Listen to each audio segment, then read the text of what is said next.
Hello, magandang umaga sa inyong lahat. Ako nga ulit si Jude, ang inyong California Pinoy Nurse Gardener.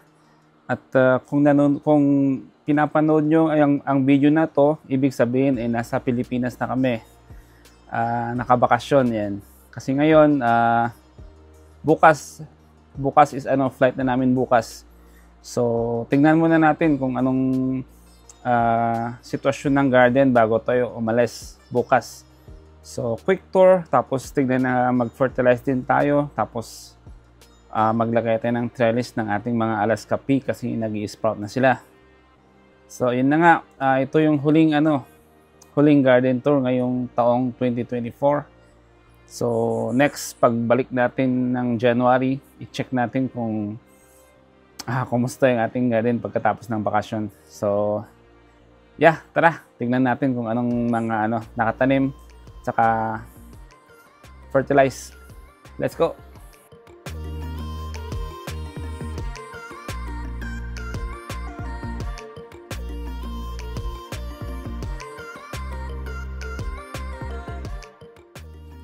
So, start sa likod. Yan. Ito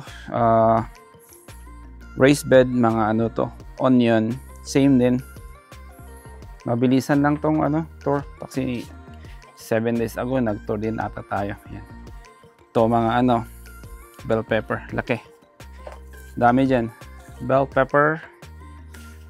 Yan. Ito is Better Bell.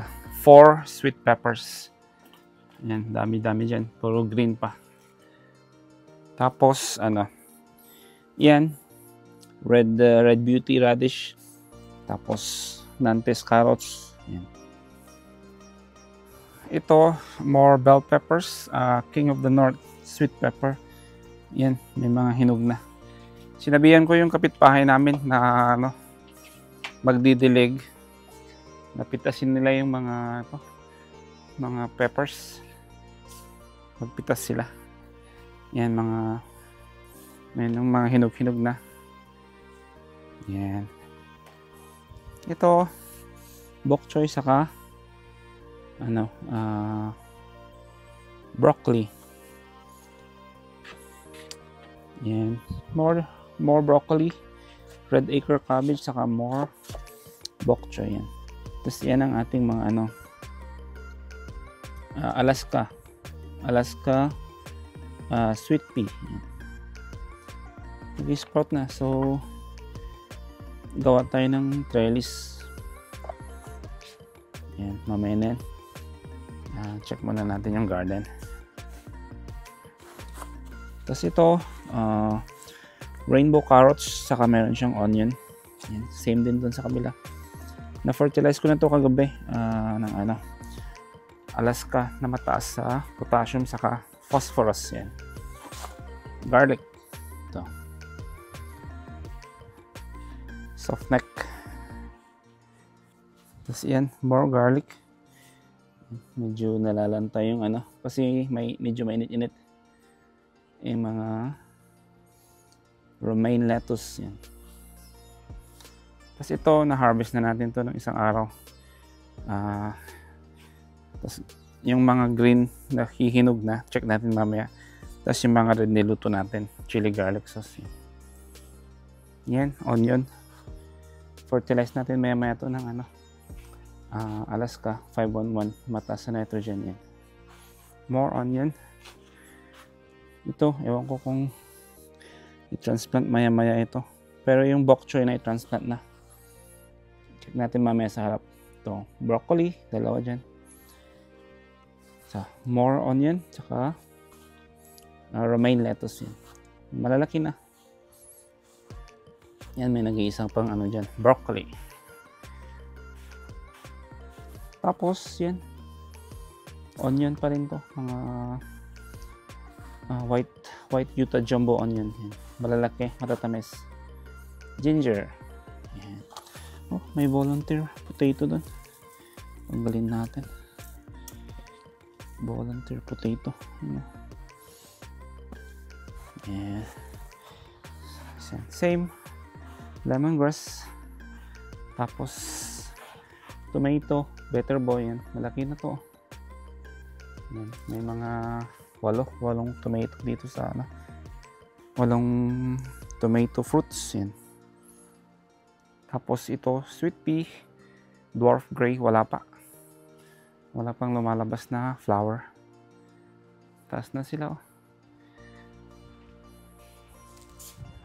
Tapos dito, same, onion saka garlic. Yung garlic na yan is ano, hard neck naman to. Galing sa ano to, sa store. Yan, binili sa store, tapos tinanim lang dyan. Lalaki na sila. Sa likod, mga sili. Pero, na-harvest na natin yun, saka na-prune na rin. Ready na sila for winter. Celery, yan. Healthy. Tapos dito sa tower, Swiss chard. Yan. Swiss chard.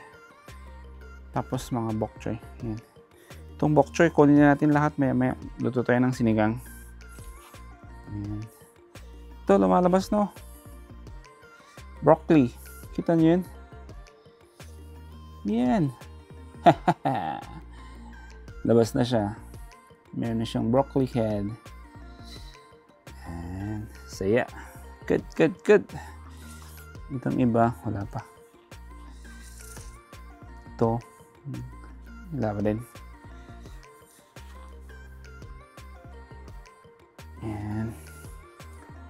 And cabbage. Tapos, yan, more broccoli. Madami ito yung broccoli saka cabbage. Yung broccoli. Ito. Cabbage.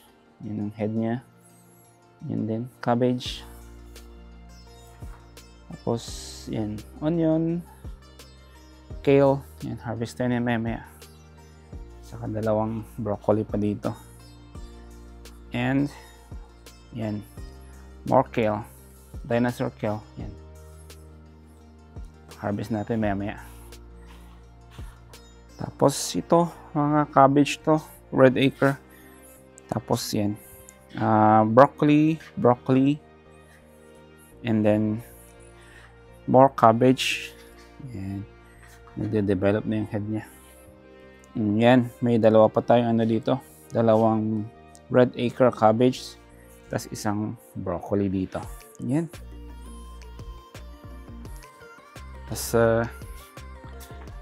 Tapos check natin sa harap kung anong meron sa harap. So yun na nga, babakasyon kami bukas. Yung mga paso sa labas, ipapadilig namin sa kapitbahay. Tapos sinabihan namin na mag-harvest din. Harvest yung mga peppers. Tapos yung mga Swiss chard. Yan.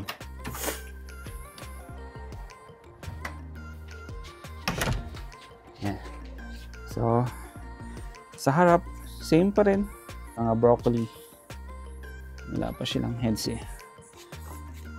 Yan. Walong broccoli dito. Yan sila. Tapos, mayroon pa tayong ano dito, garlic na may intercrop ng spinach. Yan. Garlic and spinach. Ito, garlic din. Pero yung mga spinach nalanta na, wala na. Ewan ko kung nangyari, pero hindi sila nakasurvive. Sa baba, yan, mga bok choy. Nalipat ko na yung bok choy natin na ano, transplant seedlings. Yan. Nalipat ko na dyan sa baba. Hindi na kailangan ng irrigation kasi nagsisip down yung tubig. So, laging moist dyan sa baba. Yan. Laging moist. So, yan. Okay na siya dyan. Tapos yung mga ano, may pinunla akong mga ano beets. Yung kita nyo mga beets dyan, oh. Yun. Maliliit pa kasi. Yan, mga beets. Sisilabasan na sila. Yan. Saan ba? Yan. Beets yung mga yan. Ito, eggplant na prune ko na to kahapon kasi ang daming spider mites. Ito, madami pa rin dito. Pero hindi ko na pinon kasi may ano pa siya dito. May dalawang eggplants. Yan. Meron pa rin silang maliliit. Yan. Tapos may malaki. Yan. I-collect natin yung seeds dyan. Iwan lang natin dyan. So, yan. Na-prune natin. Ready na siya for winter. Yan. Okay. Tapos lastly na sa garahe. Check natin. Tapos ito sa garahe, yan mga bok choy seedlings. Meron tayong mga 160. Tapos mostly tigda dalawang seedlings bawat cell tray. Yan. Tigda dalawa. So ito, transplant natin pagbalik natin from vacation.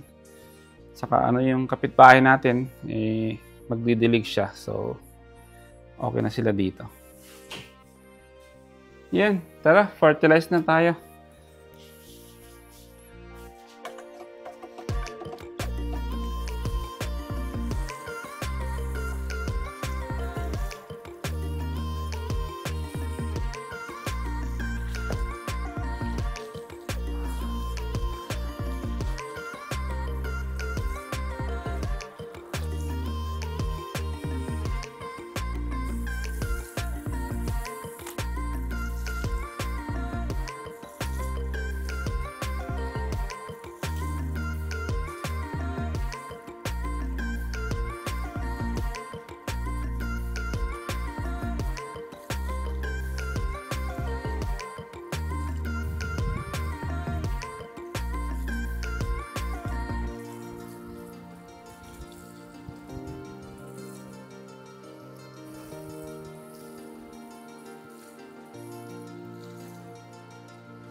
Ito, walang irrigation, kaya yung kapitbahay namin, si Kuya Jun, pinakiusapan namin kung pwedeng magdilig. Sabi, okay naman daw. Yun. Sabi namin, ikipitas na lang yung pitas ka lang dyan ng mga gulay. Bait nun, Kuya Jun.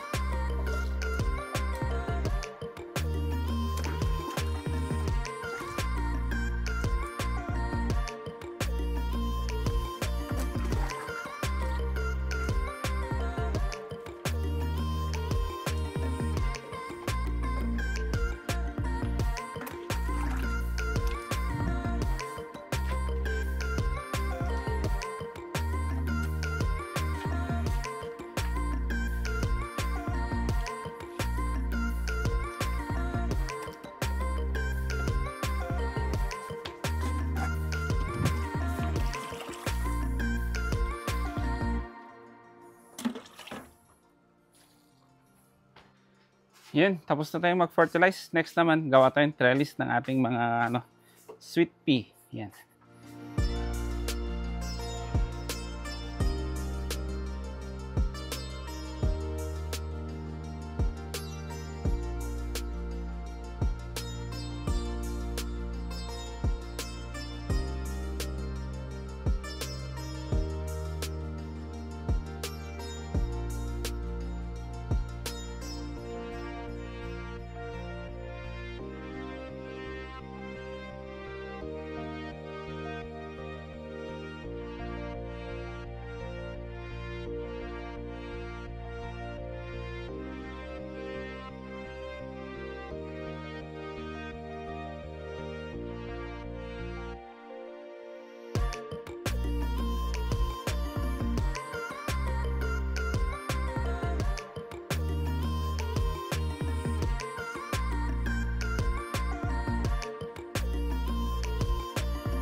Ayan, para sa ating mga sweet pea. Meron na silang akyatan. Siguro mga ano to, 2.5 feet. 2.5 feet yan. Tapos pagbalik natin, dagdagan natin kung kinakailangan. Ayan, madami na sila dyan. Oh. Parang kabote na nagsusulputan. Tara, harvest tayo ng bok choy and kale. Kunin natin lahat ng mga bok choy. Tapos sama natin sa sinigang. Nagluluto tayo ng sinigang ngayon. Yeah, sakto. Ayan. Hugasan ko ng maigi ng iba na nabuhusan ko ng fertilizer eh.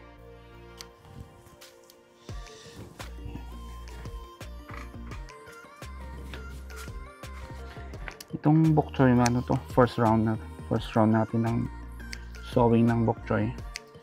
Ang dami pa dun sa garahe. Saka may mga tumutubo pa dun sa kung nakita nyo kanina sa ating tour, may tumutubo dun sa ating mga raised bed, saka sa mga 27 container gallon container. So pagbalik from bakasyon, pwede nang i-harvest yung mga yun. Tapos yung nasa garaheng seedlings, pwede nang i-transplant. Yan.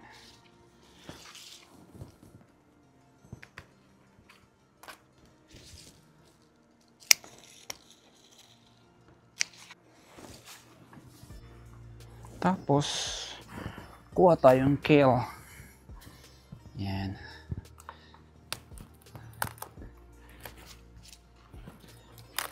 Dinosaur kale.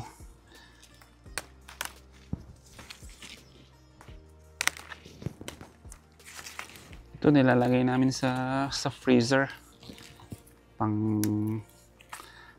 summer. Yan.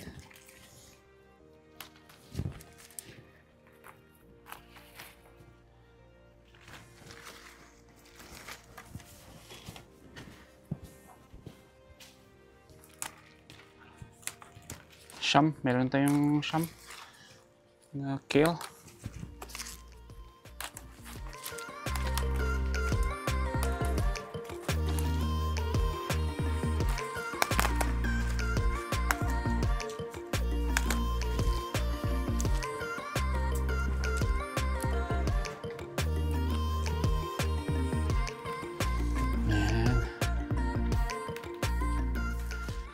So yan, tapos na nga tayo. May nakuha tayong mga bok choy saka kale yan. So ito, kale, i-freezer, tapos yung bok choy, isama natin sa sinigang. So yeah, ito na nga yung kale. Nakadalawang supot ulit tayo ng kale. 'Di ba? Galing. So sabi ko nga, ilagay natin sa freezer. So bali, may 4 na tayong supot ng kale. Dati, previous harvest natin. Para pagdating ng June, July, August, September, mayroon tayong supply ng green vegetables. Tapos yung bok choy, ihalo natin sa ating sinigang. Yun si sinigang. Tapos yung yung eggplant, syempre galing din sa ating tanim yan sa harap. Ayan.